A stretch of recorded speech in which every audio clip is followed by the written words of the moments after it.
eo amin'izay sehatra ny fitrandrana izay hatrandinany heviny kasika indrindra ny raharaha soa mamanina Andriamatoa Serge Zafy Mahova ho azy dia mampiatra ny lalàna fotsiny ny mpitrandraka fa misy ny fahatsoan'ny fanjakana.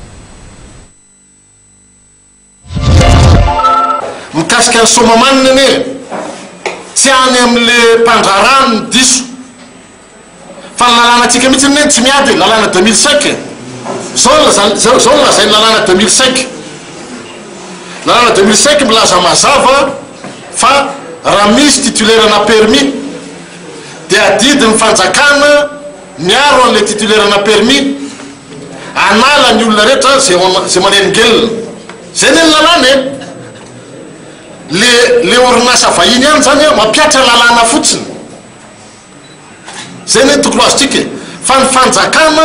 no adala tompo satria le ONE zany tsy nanao ny asany ny ONE zany tsy manambola amin'izao fotoana dia inona ny zavatra nitranga tany Somamanina le orinasa vahiny nisan'le fietsembahoaka tamin'ny volana febroary tamin'ity taona ity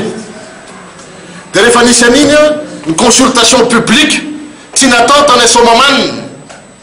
Somamanina ne c'est 2500 hectares iny voakasika amin'ny Somamanina 63 carrés zay 2500 hectares au total 64 carrés 2500 hectares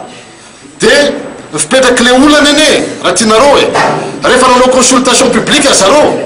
sur invitation consultation publique nataony ONE nefa consultation publique tsy tokony ohatrany zay fa ny vahoaka rehetra manatrika ao amin'le tanàna concerné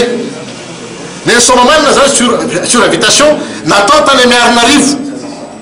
noentina tamin'ny taxibosy tany Amiarinarivo le olona diso tanteraka zany ny fanjakana ny ministère sy ny ONE ny tompony andraikitra mikorotana misy amin'ny Somamanina amin'izao fotoana